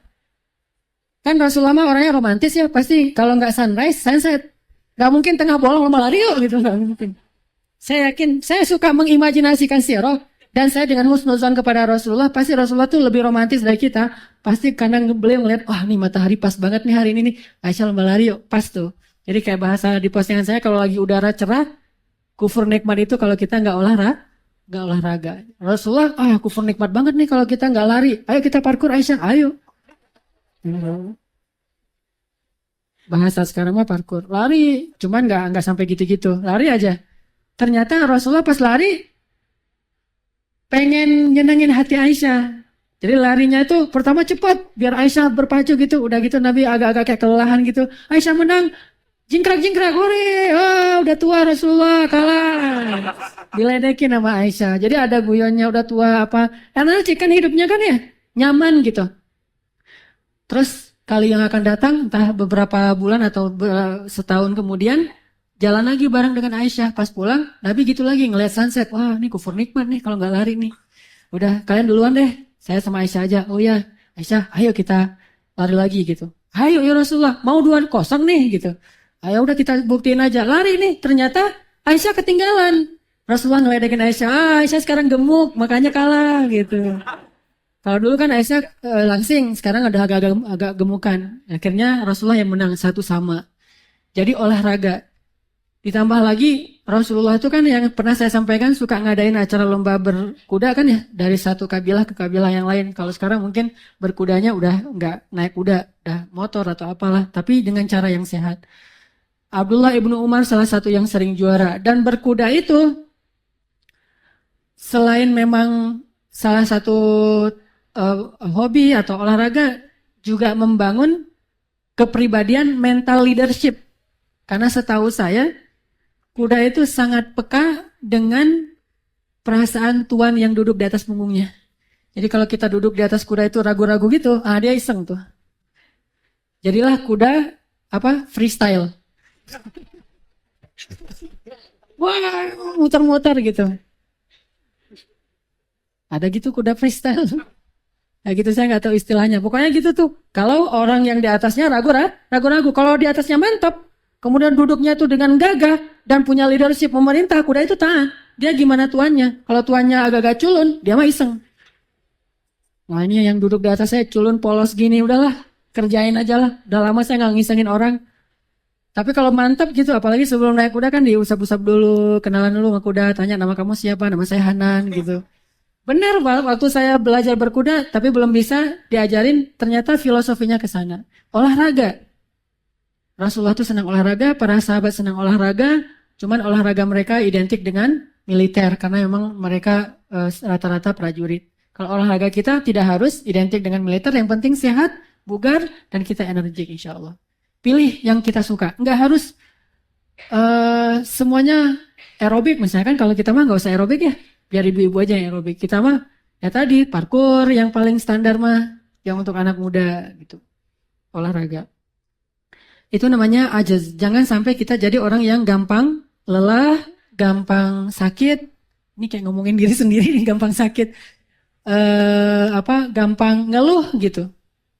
Apalagi seorang laki-laki itu ada kewajiban untuk mencari nafkah lebih daripada perempuan, sehingga membutuhkan kekuatan fisik. Yang keempat, merdeka menurut hadis Rasulullah SAW adalah minal kasali, dari sifat malas. Pemuda yang merdeka itu adalah orang yang semangat untuk bekerja, berkarya. Salah satu di antara kisah masalah jangan malas ini adalah Rasulullah tuh kalau salaman dengan seorang laki-laki dan pas megang tangannya itu kasar, Rasulullah akan tersenyum. Kemudian Rasulullah mengatakan, inilah tangan ahli surga. Cuman kalau dulu orang yang rajin identik dengan tangan yang kasar. Sekarang kan nggak harus ya. Rajin mah bisa tangannya halus tapi rajin. Karena kerjanya di dalam ruang ber-AC, megangnya komputer atau handphone atau apa. Kalau dulu tangan kasar itu dianggap orang yang rajin. Intinya adalah rajin bekerja, mencari nafkah. Dan ini bukan soal berapa yang kita bawa pulang ke rumah ya, tetapi harga diri seorang laki-laki. Pantang seorang laki-laki itu menggantungkan hidupnya kepada istri. Itu dalam Islam tuh aib. Gak boleh kita sampai tunggu anak di rumah jadi pakai apa? Jari apa? Jari apa? Samping lah ya, yang pakai kain gitu, jari kalau orang Jawa teh. Nah terus gendong anak sambil megang botol susu, nungguin istri pulang sore hari gitu. Itu pemandangan, aduh unik juga ya. Nah gitu janggotan lagi kayak perkasa gitu, tapi ternyata gitu. Wah, nggak banget deh pokoknya. Itu bukan cowok. Dalam Islam itu bukan masalah, kan nggak apa-apa sesekali gantian yang tergantung gimana apa nasib.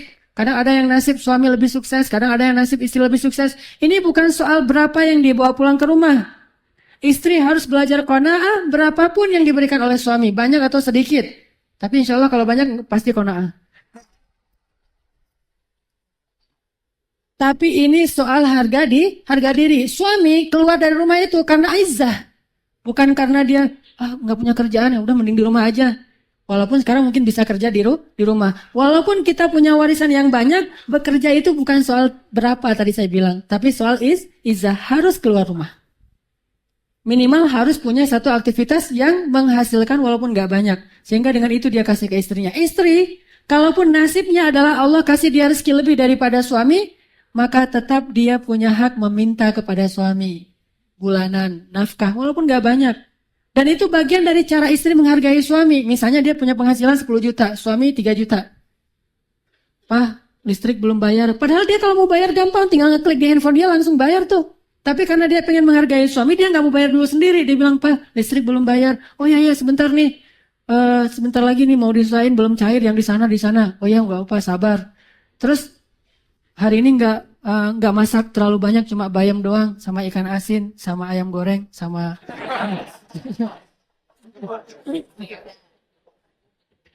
kenapa ini masaknya cuma segini, kan bulan ini belum dikasih nafkah, udah tanggal 10. Oh ya lupa gitu, padahal emang gak ada duit. Lupa belum transfer gitu, emang gak ada duit. Nah itu adalah bentuk dari seorang istri menghargai suami. Tapi begitu istri bawa pulang ini, beli kulkas baru, beli ini baru, dan suami ngelihat ini bukan yang saya beli nih, gak mungkin duit saya bisa beli kulkas nih, bisa beli TV yang cekung gitu, yang harganya 15 juta. Wah, ini dari mana ya? Udah tenang aja, mama kan juga punya duit sendiri. Ini nanti kalau ada apa-apa kita ada gono gini loh ya. Ini kan mama yang beli ini dan segala macam. Itu nggak ada izzah buat suami.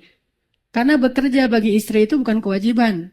Dan konsekuensinya kalau dia bekerja, dia tetap punya kewajiban terhadap suami untuk menyenangkan suami di rumah, menunggu, memasak dan segala macam. Walaupun memasaknya disuruh pembantu, tapi dia tinggal bikin menunya aja, hari ini masak apa.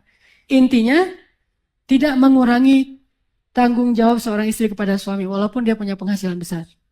Ini izzah. Makanya Rasulullah SAW itu mengatakan sebaik-baik rezeki atau sebaik-baik makanan Daud. Tidaklah dia membawa pulang makanan kecuali hasil jerih payah tangannya sendiri. Ini rajin. Pikirkan aja, saya harus punya kerjaan, gak boleh nganggur. Nganggur tinggal di masjid, gak baik. Sesungguhnya Nabi mengatakan tangan di atas lebih baik daripada tangan di bawah. Walaupun bukan berarti orang miskin itu hina, bukan. Tetapi tetaplah orang yang berinfak lebih mulia daripada orang yang menerima infak. Walaupun orang yang miskin lebih dulu masuk surga 500 tahun daripada orang kaya. Tapi kalau orang kaya yang dermawan masuk surga, surganya lebih tinggi daripada orang miskin. Tinggal kita pilih mau masuk surga lebih dulu atau mau surganya lebih tinggi. Mau dua-duanya. Berarti kaya yang jatuh miskin. Kaya berinfak sampai jatuh miskin meninggal nih. Abu Bakar banget tuh. Khadijah banget. Orang kaya jatuh miskin. Meninggal gak punya apa-apa. Itu baru namanya masuk surga 500 tahun lebih dulu dan surganya lebih tinggi. Tapi kayaknya milih salah satu aja deh.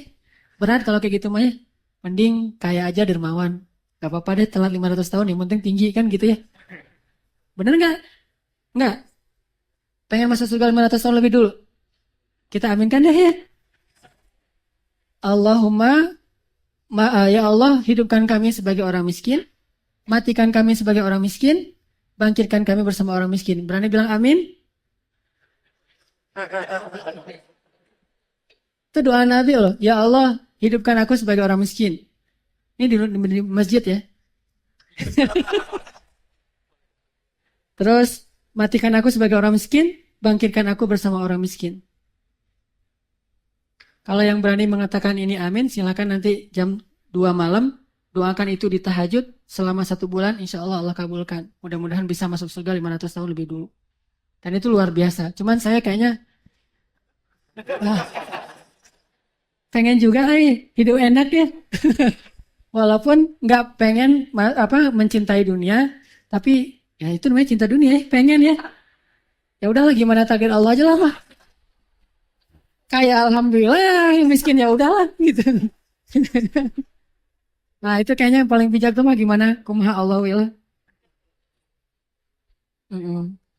Dan saya mah gimana Allah. Itu Kasel, rajin. Terus Umar bin Khattab pernah ngomong gini, saya tuh kalau ngelihat laki-laki yang gagah, kuat kelihatannya gitu, tuh saya respect, takjub banget. Tapi kalau saya tahu ternyata laki-laki itu nggak kerja, hilanglah rasa kagum saya kepada dia. Ternyata Umar juga takjub kepada laki-laki yang gagah dan bekerja. Bukan gagah doang karena dia rajin fitness tapi nggak kerja, kecuali kerjanya di tempat fitness, tempat gym.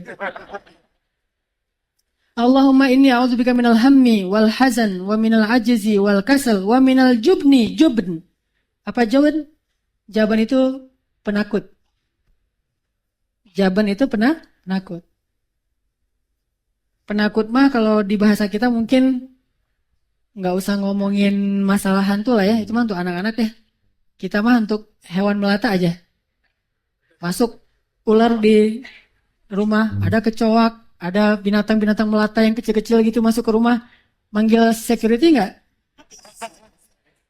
Ini juben, berarti kita nggak cowok tuh ya.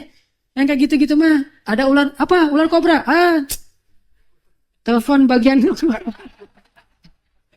kan ada tuh yang di National Geographic khusus bagian ular-ularan tuh, lembaga perularan, yang kalau ada ular dia dipanggil gitu, 911 ular lah ya. Tinggal manggil gitu. Enggak. Minimal kalaupun nggak ular, kalau ular sih memang ada hadisnya. Hadisnya kalau misalnya sampai ada hadis kayak gini, tapi saya nggak tahu riwayat hadisnya kuat apa enggak, sekedar ini aja inspirasi. Kalau ada ular masuk ke rumah, tunggu sampai 3 hari. Kalau 3 hari nggak keluar, maka bunuhlah. Berarti itu setan. Tapi hadis yang lain, kalau ada ular masuk ke rumah, maka bacalah ta'awuz, kemudian ayat kursi, kemudian qul a'udzu birabbin nas, qul a'udzu birabbil falaq. Kalau dia dengan ayat-ayat itu keluar, berarti dia setan. Kalau nggak keluar, berarti dia ular beneran, bukan jadi-jadian. Batang ular. Wah, tapi saya nggak hafal ayat kursi ya, gimana nih? Cari CD saya, mau bacain ayat kursi. Irama Kurdi gitu ya. Kalau dia nggak keluar, berarti dia senang dengan muratal kurdinya saya. Berarti itu ular beneran. Kalau ular beneran, tinggal diusir. Kalau dia keluar, berarti itu setan. Cuman nyatanya sih nggak gitu-gitu amat. Ngeliat ular udah nggak kebayang lagi ayat kursi. Udah aja cari kursi. Udah nggak kebayang. Sibuk yang kunci kursinya hancur, ularnya biasa aja. Ih kamu ngapain sih gitu. Soalnya kan ular di pojok nih, kita mukulin, sampai hancur kursinya. Dia bilangnya ngapain sih sibuk-sibuk gitu. Udah kalau mau suruh keluar aja, saya keluar nih. Gitu ya pasti ular tuh. Keluar ularnya. Artinya harus ada sifat pemberani, syuja, dan itu salah satu sifat seorang Nabi Shallallahu Alaihi Wasallam. Ini ada kisah keberanian Rasulullah ya di atas rata-rata sahabat. Kita kan sering ngebayang Rasulullah itu orang yang lembut, Rasulullah itu orang yang ngalahan. Sebetulnya lembut dan ngalahan itu bukan karena beliau lemah, Lembut beliau karena penyayang, ngalahan beliau itu karena demi karena kasihan. Bukan karena beliau nggak ada pilihan kita ngalah aja deh. Kan orang yang mengalah disayang Tuhan. Padahal emang nggak kuat, nggak mampu gitu ya. Kalau Rasulullah mah mampu, cuman kasihan kalau saya balas nih, habis dia nih. Ya udah deh, saya ngalah aja, kasihan dia. Itu Rasulullah jadi gentle gitu. Nah, Rasulullah tuh selain lembut, ngalahan dan segala macam, sebetulnya pemberani. Ada kisah yang luar biasa. Suatu malam di kota Madinah itu, di luar kota Madinah di tengah padang pasir terdengar suara. Kalau sekarang di YouTube tuh kan banyak suara kayak suara sangkakala di alam-alam gitu ya nih. Di Australia, di mana, di Eropa kan kedengaran kayak suara mesin gitu kan. Ada yang bilang suara alien, ada yang bilang suara anjingnya Dajjal, ada yang bilang suara dari dalam perut bumi. Allahu alam, ada yang bilang efek-efek gravitasi segala macam lah secara ilmiah. Yang jelas ada suara yang sangat menakutkan di luar kota Madinah kayak suara setan lagi disiksa. Setan lagi ngamuk. Sehingga saking ngerinya suara itu, sahabat gak ada yang berani keluar loh. Bayangin, di antara mereka ada Umar. Siapa yang bilang Umar penakut? Setan aja kalau Umar lewat satu jalan, setan gak berani lewat jalan yang sama kan? Kasih aja nama jalan di sini, bukan jalan Seninten, jalan Umar. Gak ada. Wah, ini jalan Umar nih. Gak berani kan? Takut. Saking pemberaninya, Umar. Setan aja kalau lihat, jalan Umar. Gak berani. Jalan Umar. Kok semua jalan di sini jadi jalan Umar? Gak berani lewat tuh setan. Tapi giliran suara itu Umar gak berani. Berarti kan kebayang lah ya gimana suara yang menakutkan sampai orang sekelas Umar aja agak-agak deg-degan. Jadi suara apa itu? Makhluk apa itu? Akhirnya Umar cari Khalid. Khalid bayangin. Cari siapa lagi? Sahabat-sahabat pemberani. Sa'ad bin Abi Waqqas, singa padang pasir tuh julukannya. Sahabat-sahabat yang keren-keren ternyata pada ngumpul di Masjid Nabawi. Jadi pengen ngelihat bareng gitu kayak orang ngeronda gitu. Ngumpul dulu depan Masjid Nabawi. Yuk kita cari tahu suara apa itu. Ayo. Udah berani kalau udah rame gitu ya. Udah rame semuanya udah ayo. Ternyata tiba-tiba dari kejauhan datang seorang laki-laki naik kuda. Dan dia nggak pakai baju, cuma pakai celana aja. Artinya perginya buru-buru. Ketika dekat ternyata dialah Rasulullah SAW. Baru datang sendiri dari kejauhan itu. Rasulullah datang, jadi kayak saya ngebayangin kayak film-film Hollywood tentang anak yang jagoan yang gladiator gitu. Baru datang dari kejauhan, gaya kan gitu kan, badan Rasulullah kan bagus tuh. Atletis, nggak ada perut yang one pack mah nggak ada. Six pack lah ya. Wah, Rasulullah luar biasa datang gagah gitu. Dan bukti kegagahan itu sampai orang terkesima dengan tubuh Rasulullah yang nggak pakai baju. Cuma kudanya itu nggak sempat pakaiin apa tuh? Pelana ya. Gak pakai pelana, langsung kuda yang kayak gitu dipakai sama Rasulullah. Saking buru-burunya Rasulullah mengejar suara itu. Dan ketika Rasulullah pulang, para sahabat masih pada bingung gini. Kata Rasulullah, udah kembalilah kalian ke rumah kalian. Apa ya Rasulullah? Udah gak usah dibahas. Rasulullah gitu coba. Pemberani banget kan? Kayak ayah kepada anak. Ada suara apa ya? Udah gak usah tidur aja, tidur gitu. Sahabat sekelas Umar, ngumpulin orang dulu. Ayo. Tapi Rasulullah baru datang. Coba. Kurang pemberani apa Rasulullah SAW? Pemberaninya luar biasa. Ada kasus yang juga pernah saya kisahin. Rasulullah lagi mau mendengar syahadat jin. Nanti teman-teman bisa baca kisah ini di dalam tafsir surat jin salah satunya. Jadi ada cerita 7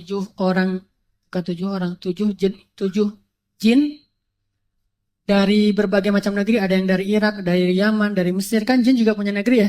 Cuman gak tahu dari Indonesia ada nggak gitu. Nah, datang dari berbagai macam negeri, jin-jin kabilah-kabilahnya datang pengen diutus sama iblis. Jadi ceritanya iblis itu suka nyuri-nyuri berita ke langit nih ceritanya. Tapi sejak Rasulullah datang, langit itu tertutup rapat. Udah nggak bisa lagi nyuri-nyuri berita. Wah, ini ada apa ya kok langit sekarang jadi beda nggak kayak dulu. Dulu mah langit welcome gitu. Sekarang mah langit susah gini ditembus, gak bisa ditembus, ditutup rapat kayak ada rahasia besar yang gak boleh ketahuan. Sehingga iblis mulai curiga, ini pasti ada peristiwa besar di bumi ini. Akhirnya iblis bilang ke anak buahnya, kalian berangkatlah ke seluruh negeri, ambil tanah dari negeri itu, bawa ke sini. Masing-masing pada ngambil tanah. Ngambil tanah, ada yang ngambil tanah Mekah, dibawa ke iblis. Di mana iblis? Di samudra, di laut. Karena kata Nabi, kerajaan jin itu ada di laut. Mungkin segitiga Bermuda kali. Cuma dulu bahasanya kerajaan jin itu ada di laut. Berangkat ke segitiga Bermuda teh.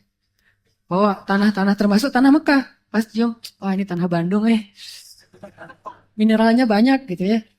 Sehingga apa tongkat kayu jadi tanaman. Wah ini mah tanah subur ini mah.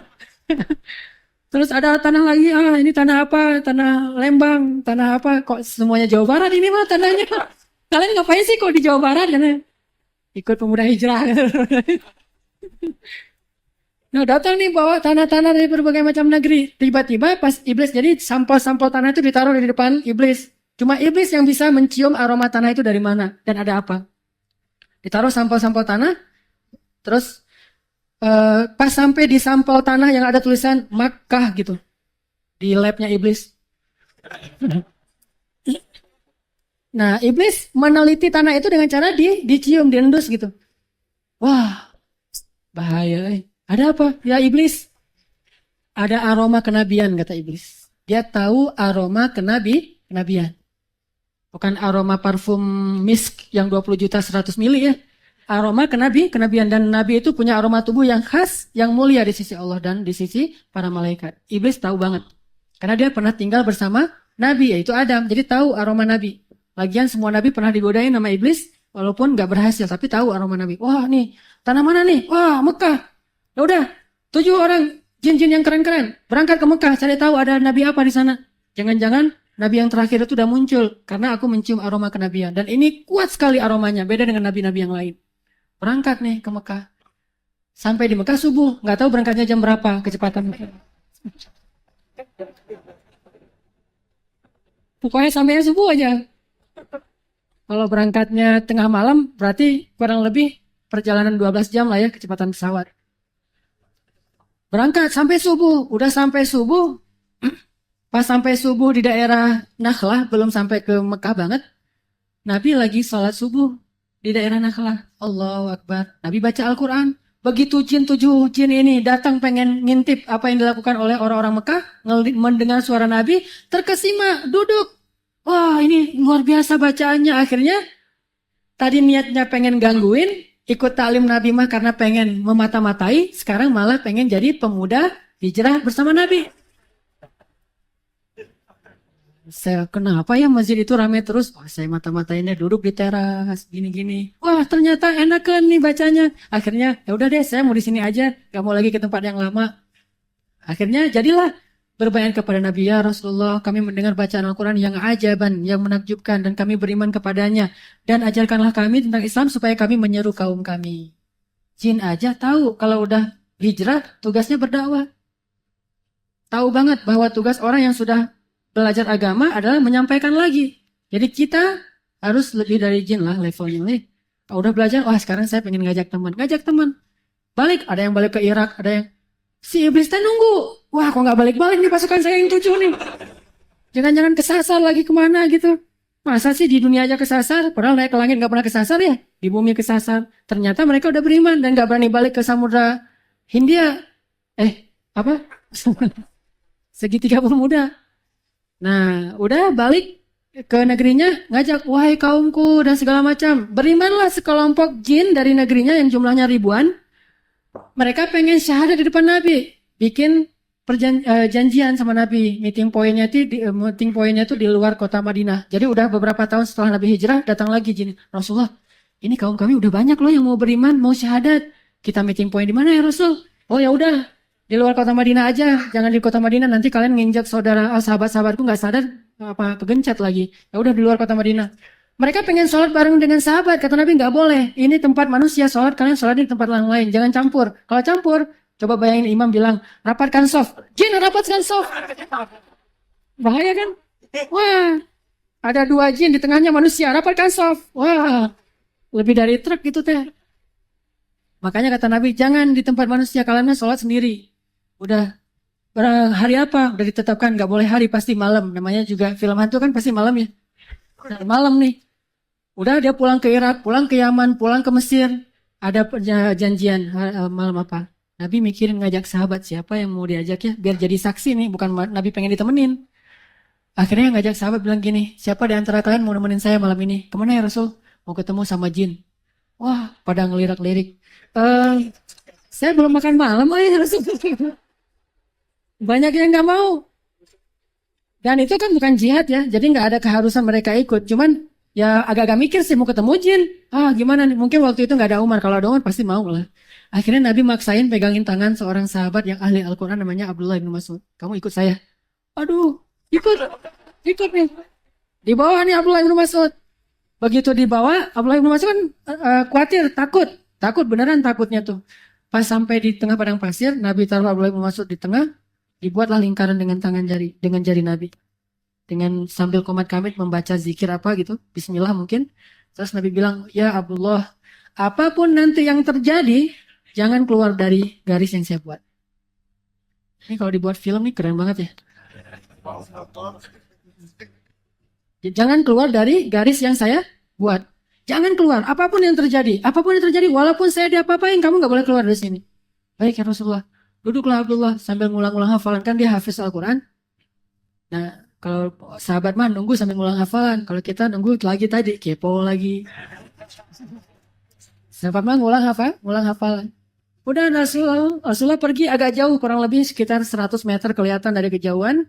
Nabi berdiri di tengah padang pasir, tiba-tiba suara bising yang luar biasa, kayak suara burung yang sangat banyak, kemudian suara angin yang sangat kencang, kemudian gelap, tiba-tiba banyak sekali makhluk-makhluk yang aneh lari di sebelah Abdullah bin Mas'ud, dan seolah-olah Abdullah bin Mas'ud itu lagi nonton film 4D.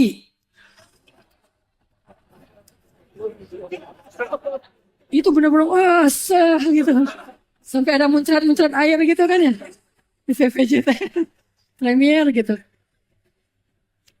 Itu benar-benar kayak nonton 4D. Bayangin kita nonton 4D aja heboh. Wah. Ini bukan 4D, ini realitas. Melihat jin langsung dan ada yang loncat-loncat di atas kepala. Hampir kata Abdullah, hampir saya lupa dengan perintah Nabi. Mau aja saya lari. Coba kalau saya lari udah habis saya tuh. Tapi tiba-tiba saya ingat, oh kata Rasulullah jangan keluar dari garis. Oh masih ada nih garisnya. Wah ramai aja. Berkerumun. Bayangin satu jin aja gedenya luar biasa. Ini ada ribuan. Jadilah itu padang pasir penuh dengan jin yang macam-macam bentuknya. Dan jin namanya makhluk yang berbeda dengan kita pasti aneh-aneh sekali bentuknya. Nggak usah saya ilustrasikan. Saya juga belum pernah lihat. Pokoknya gitu. Wah luar biasa. Banyak aja. Rasulullah udah nggak kelihatan. Udah dikelilingin oleh jin. Wow, wow, wow. Ternyata wow, wow itu lagi ta'lim. Lagi bayat syahadat dengerin nasihat dari Nabi. Jadi ramai aja. Jin kan kalau taklim mah nggak bisa diam. Kalau manusia mah diam kan ya. Jadi jangan berisik ya. Kalau berisik itu harus diruqyah itu teh. Wah ramai taklimnya Rasul. Akhirnya satu persatu hilang pergi. Udah agak-agak sepi nih. Ada beberapa kelompok jin tua-tua, kakek-kakek gitu. Ada yang di sana jin kakek-kakek, di sini jin aki-aki, di sana jin apa? Sarwa kene. Udah gitu Rasulullah kok ini ngapain Rasulullah kok datang ke jin ini, datang sibuk aja Rasulullah. Sampai akhirnya tiba-tiba Rasulullah pergi keliling-keliling ke belakang bukit, balik lagi datang bawa-bawa tulang. Ternyata jin itu setelah berbaiat syahadat curhat. Jadi habis taklim curhat. Nah, itu gaya jin di ketika taklim Rasul. Taklim, wah, udah selesai taklim curhat ya Rasulullah. Kami mah suka perang antar suku. Jin juga sama kayak manusia, antar geng. Ada geng ini, geng itu di antara jin. Akhirnya Rasulullah mengatakan, panggilkan ketua-ketua gengnya. Dipanggilin ketua geng jin. Ya bayangin, ketua geng Indonesia. Geng manusia aja. Ngeri kan melihatnya? Gimana ketua geng jin coba? Tapi Rasulullah, pemberani kan? Ini menunjukkan betapa pemberaninya Rasulullah. Saya aja ketemu dengan ketua-ketua geng motor misalnya Brigas atau XTC, agak-agak pas salaman, ntar gimana gitu ya. Anak pang misalnya pas salaman, jangan-jangan mau aja saya dihafal ntar ketemu di jalan gimana. Itu ketemu dengan ketua geng aja agak-agak wah luar biasa. Geng manusia, gimana geng jin. Udah gak usah ngomongin tato kalau jin mah. Tato bagi mereka mah itu cemilan. Apaan sih tato doang.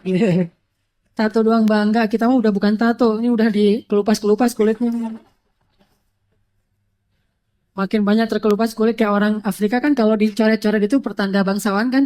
Kalau coretannya satu berarti masih kolonel. Kalau dua berarti udah jenderal gitu. Nah, ini jin datang lagi. Dikumpulin sama Nabi, geng-gengnya tuh dipersaudarakan, didamaikan, dinasihatin. Jin nangis, lembut hatinya jin gara-gara dengar nasihat Nabi mah. Udah pulang. Datang lagi jin, ya Rasul. Saya ada masalah dengan istri saya, kata si jin. Jin kan nikah juga dan anaknya banyak lagi, lebih banyak daripada manusia. Makanya jangan mau kalah sama jin. Ya Rasul, saya mah ada masalah sama istri saya. Rasul, istri saya keras kepala, nggak mau diajak masuk Islam. Oh, akhirnya dinasihati sama Nabi sabar. Memang menghadapi istri harus sabar dan segala macam. Oh ya udah Rasul pulang. Nah yang terakhir ada jin kelaparan. Ya Rasul, di tempat kami paceklik, gagal panen melulu. Entah apa yang dipanen sama mereka. Terus gimana makan apa nih Rasul? Rasulullah cari tulang. Tulang-tulang di padang pasir dikumpulin sama Rasul, ditaruh. Mulai sekarang inilah makanan kalian. Sehingga kalau kita lagi off-road, melihat tulang, jangan ganggu. Itu makanan jin sejak zaman Rasul. Itu memang jatah dari Rasulullah. Jadi kalau kita ambil tulang itu, kamu orang Islam bukan sih? Kan Rasulullah ngasih tulang ke saya, ngapain kamu ambil? Berarti kita nggak ngerti sunnah tulang jangan buang air kecil di tulang, jangan nendang-nendang tulang, tulang sekecil apapun, karena itu makanan jin. Biarkan kalau ada tulang, oh ya udah lagi makan enak ya, gitu aja.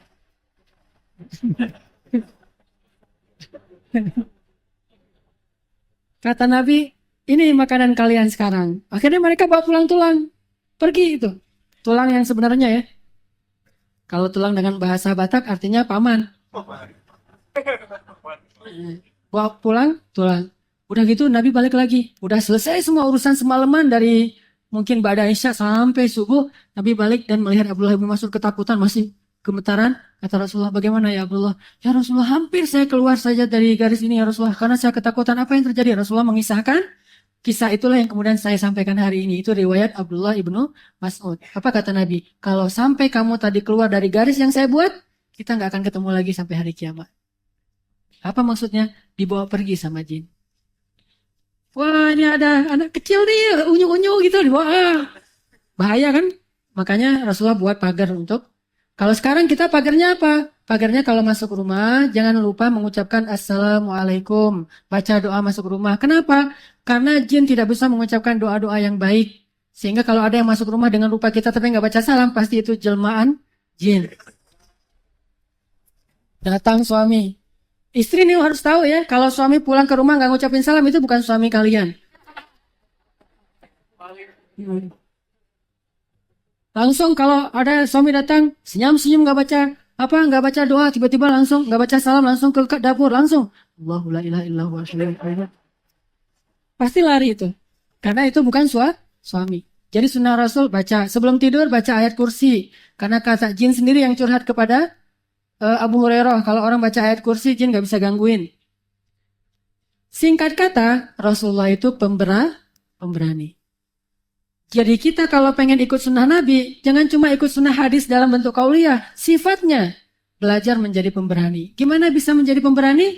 Jadilah orang yang hanya berserah diri kepada Allah. Tidak takut kecuali kepada Allah. Emang ini butuh belajar dan dilatih. Satu lagi kisah pemberani. Mungkin malam ini sampai di sini aja dulu. Ntar kita cicil minggu depan tentang doa ini. Pemberaninya sahabat. Namanya Abdullah ibnu Abbas. Saya mungkin pernah kisahin juga.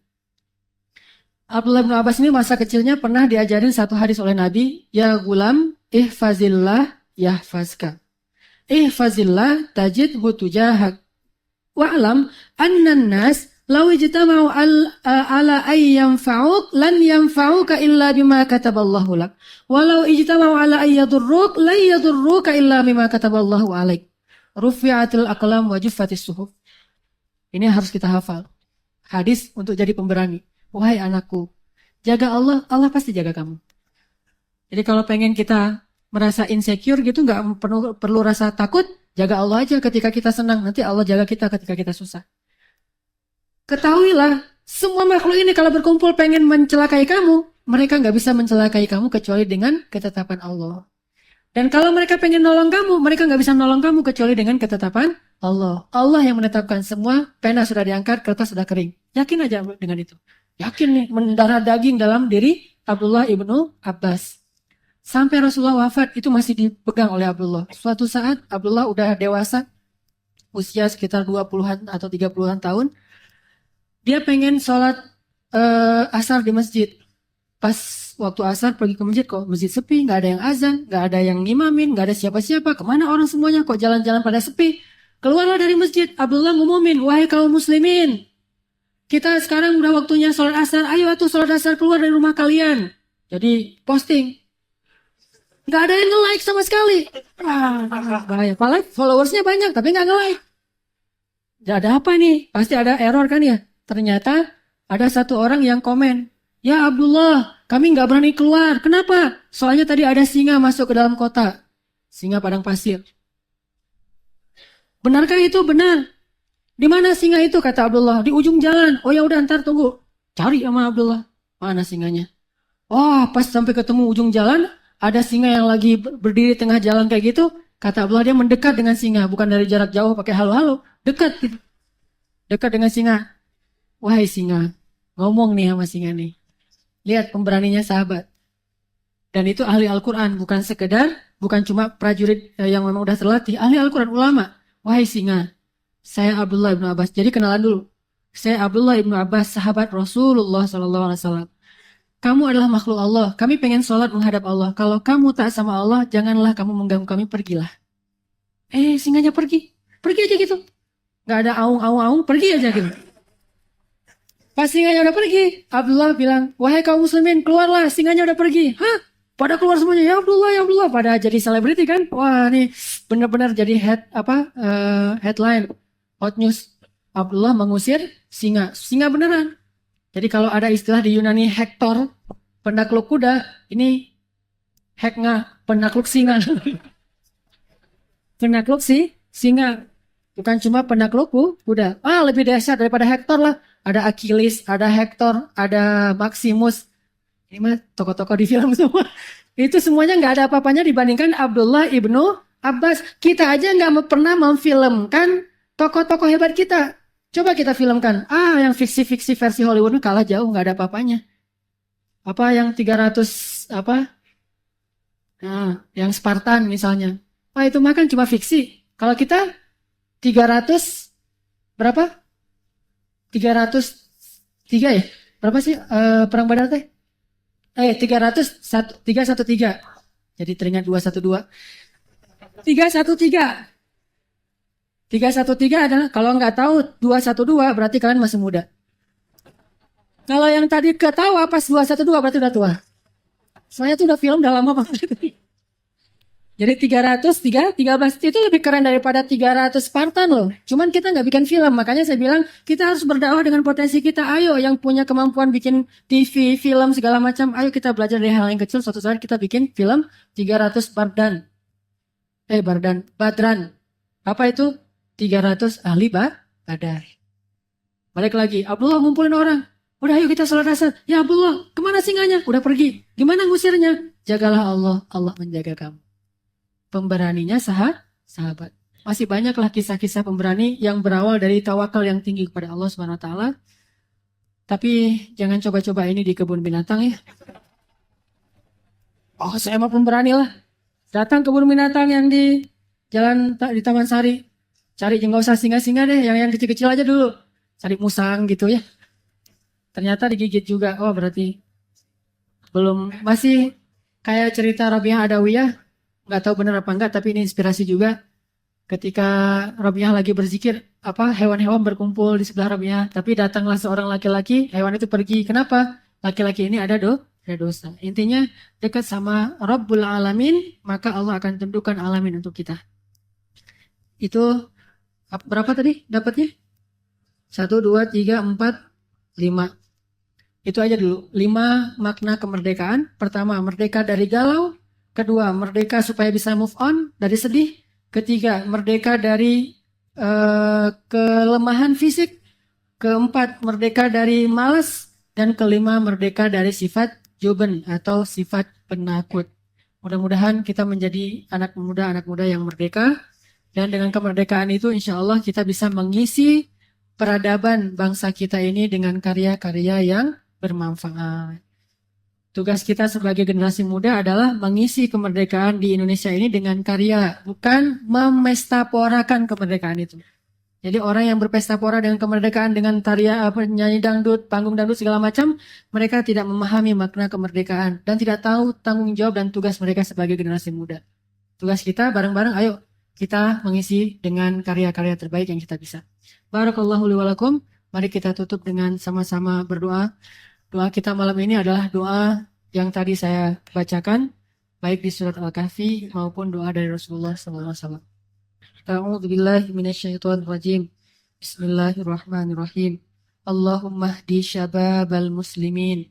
Ya Allah, berilah petunjuk kepada pemuda-pemuda kaum muslimin. Allahumma hdi syabab Indonesia. Ya Allah, berilah petunjuk kepada pemuda-pemuda Indonesia. Allahumma hdi syabab Bandung. Ya Allah, berilah petunjuk kepada pemuda-pemuda Bandung. Jadikanlah kami anak-anak muda seperti Ashabul Kahfi, anak-anak muda seperti Hawariyin, anak-anak muda seperti Yahya alaihissalam, seperti Ismail alaihissalam, seperti Musa dan Harun, seperti Yusha, seperti para anbiya, para siddiqin, para syuhada, para sholihin. Ya Allah, ya Arhamar Rahimin. Rabbana atina min ladunka rahmah, wa hayyi' lana min amrina rasyada, waj'al lana min kulli dhiqin makhraja, wa min kulli hammin faraja, wa min kulli usri yusra. Allahumma inna na'udzu bika minal hammi wal hazan, wa minal ajzi wal kasal, wa minal jubni wal bukhl, wa min ghalabatid dain wa qahrir rijal. Sejak Rasulullah wafat, berkali-kali Bilal minta izin kepada Abu Bakar untuk ikut jihad dan gak pulang lagi ke Madinah, pengen tinggal di tempat yang lain. Udah gak kuat lagi berada di Masjid Nabawi. Karena orang yang dia cintai telah wafat. Tapi gak diizinkan oleh Abu Bakar sampai akhirnya setelah sekian lama membujuk Abu Bakar bisa diizinkan, pergilah Bilal dan akhirnya Bilal tinggal di Syam. Kalau sekarang Suriah. Di sanalah Bilal menikah. Jadi selama ini dia asik dengan cintanya kepada Rasulullah sehingga nggak sempat mikirin pernikahan. Baru berangkat ke Syam, sampai di Syam Bilal menikah di sana. Menikah di sana, hidup di sana sampai setelah beberapa tahun berada di Syam, akhirnya bergantilah pemerintahan dari masa Abu Bakar ke masa Umar bin Khattab. Setelah beberapa tahun di Syam, pada suatu malam Bilal menangis. Malam-malam dia bangun nangis, gerung-gerung gitu kayak anak kecil. Istrinya nanya, "Ya Bilal, ada apa? Ada apa? Kamu mimpi buruk?" "Enggak, justru ini mimpi baik." "Mimpi apa?" "Aku mimpi ketemu dengan Rasulullah SAW." Dan Rasulullah bersabda, "Siapa yang melihat aku dalam mimpi, berarti dia melihat aku dalam kenyataan."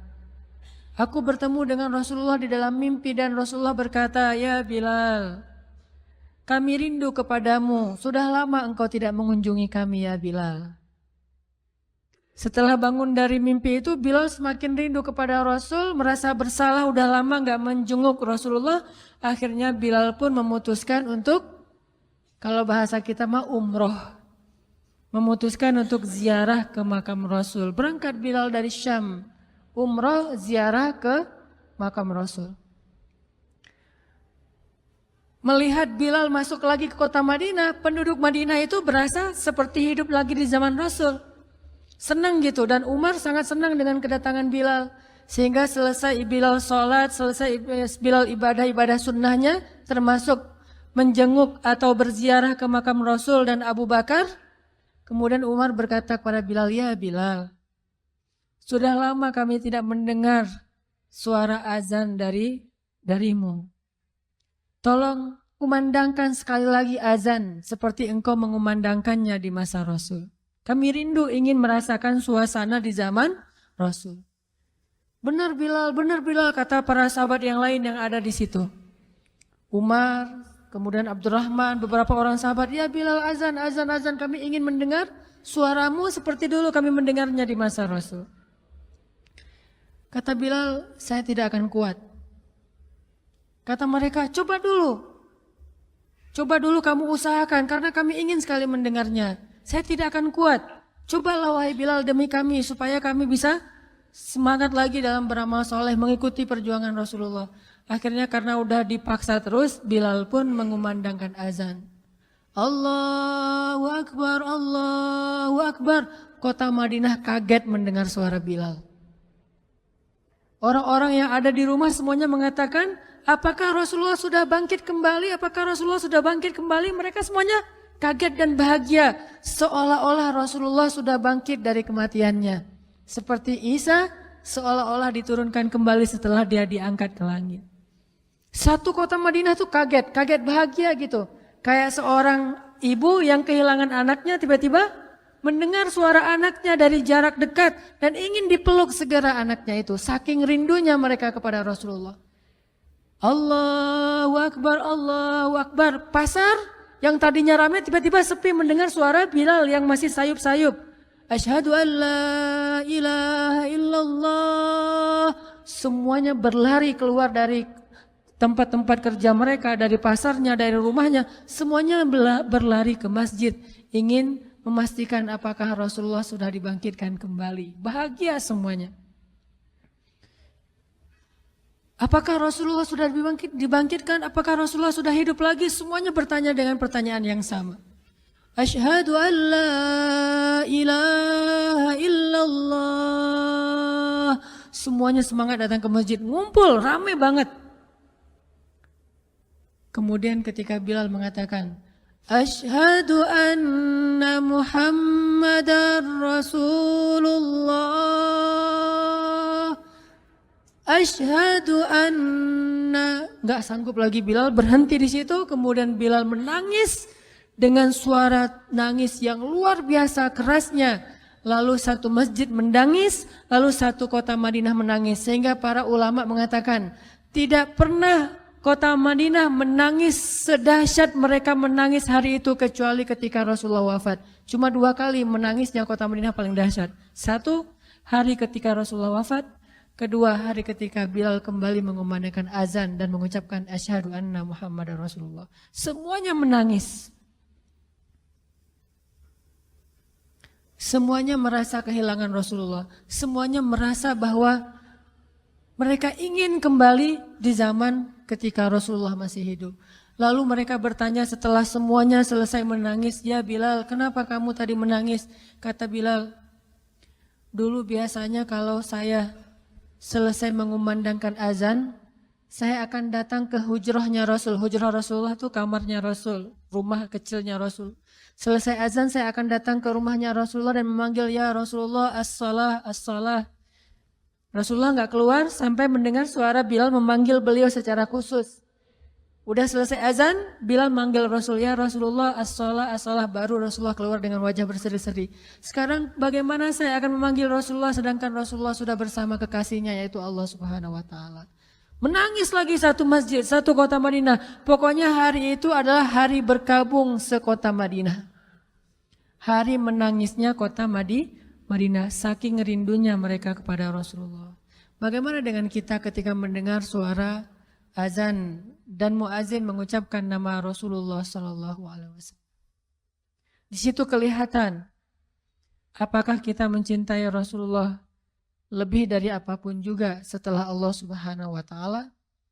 Kalau tidak, fatarabbasu, hati-hati. Kalau tidak, fatarabbasu, tunggu aja. Na'udzubillah min dzalik. Berarti masih ada kemunafikan dalam hati kita. Bagaimana kita, apakah hati kita merasa gemetar, bergetar ketika kita mendengar suara seseorang mengatakan Muhammad sallallahu alaihi wasallam, Rasulullah sallallahu alaihi wasallam. Apakah hati kita bergetar seperti hati seorang kekasih ketika mendengar suara kekasihnya, nama kekasihnya disebutkan?